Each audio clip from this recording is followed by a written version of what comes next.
Assalamualaikum warahmatullahi wabarakatuh.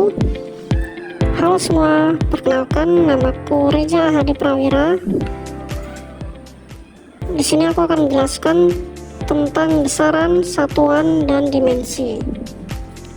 Selamat menonton semuanya, semoga bermanfaat. Besaran adalah segala sesuatu yang dapat diukur dan dinyatakan dengan angka atau nilai.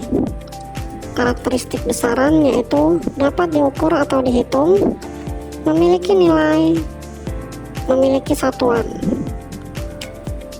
Contoh besaran antara lain panjang, massa, waktu, suhu, kecepatan, dan gaya. Lalu ada jenis-jenis besaran. Berdasarkan ketergantungannya, yaitu ada besaran pokok. Besaran pokok yaitu besaran yang berdiri sendiri dan tidak bergantung pada besaran lain. Ada 7 besaran pokok dalam sistem internasional. Yang pertama ada panjang, lalu massa, waktu, suhu, arus listrik, intensitas cahaya, dan jumlah jam. Lalu ada besaran turunan. Besaran turunan yaitu besaran yang diturunkan atau dijabarkan dari besaran pokok. Contoh besaran turunan yaitu luas yang rumusnya panjang dikali lebar, kecepatan yaitu jarak dibagi waktu, gaya yang rumusnya massa dikali percepatan, serta energi yaitu gaya dikali jarak.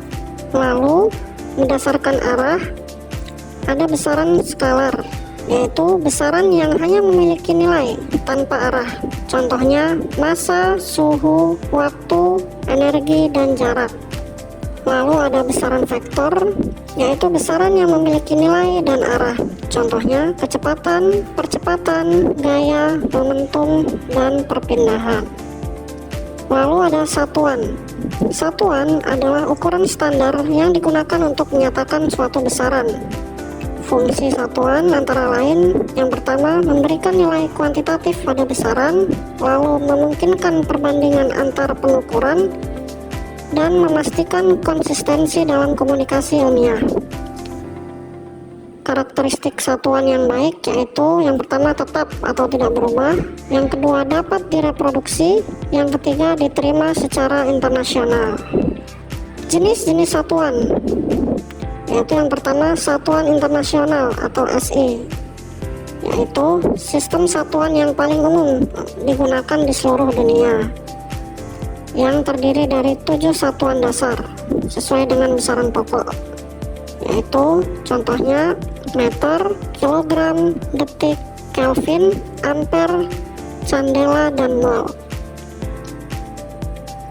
Lalu ada satuan turunan, yaitu satuan yang diturunkan dari satuan dasar satuan internasional.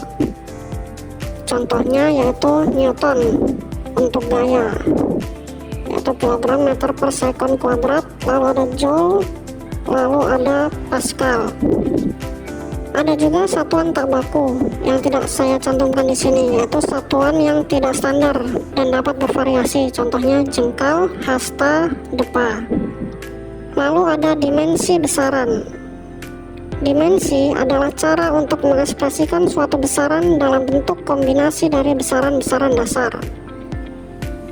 Notasi dimensi antara lain M untuk massa, L untuk panjang, T untuk waktu, lalu theta untuk suhu, E untuk arus listrik, C untuk intensitas cahaya, dan N untuk jumlah jam. Contoh dimensi besaran yaitu kecepatan L per T atau LT pangkat min 1, gaya M dikali L per T kuadrat atau MLT pangkat min 2, lalu ada energi M dikali L kuadrat per T kuadrat. Besaran yang memiliki dimensi yang sama dapat disetarakan atau dibandingkan. Lalu ada fungsi dimensi besaran. Yang pertama yaitu verifikasi persamaan, memastikan konsistensi dimensi dalam persamaan fisika. Jika dimensi kiri dan kanan persamaan tidak sama, maka persamaan tersebut tidak valid. Lalu ada konversi satuan. Ini untuk membantu dalam proses konversi antar satuan dan memastikan kesetaraan dimensi saat mengubah satuan. Lalu ada analisis skala, yaitu untuk membantu dalam pemodelan fenomena fisika dan berguna dalam eksperimen dengan skala yang berbeda. Yang terakhir ada penemuan hubungan baru, yaitu untuk membantu menemukan hubungan antar besaran yang belum diketahui dan berguna dalam pengembangan teori baru. Yang terakhir adalah kesimpulan. Kesimpulannya, besaran, satuan, dan dimensi adalah konsep fundamental dalam ilmu pengetahuan. Besaran memberikan kuantitas yang dapat diukur. Satuan memberikan standar untuk pengukuran, dan dimensi menunjukkan hubungan fundamental antar besaran. Pemahaman yang baik tentang ketiga konsep ini penting untuk yang pertama, pengukuran yang akurat, lalu analisis data yang benar, komunikasi ilmiah yang efektif, serta pengembangan teori dan eksperimen baru. Lalu juga untuk aplikasi luas dalam berbagai bidang ilmu dan teknologi. Berikut merupakan video tentang besaran, satuan, dan dimensi. Semoga bermanfaat. Terima kasih.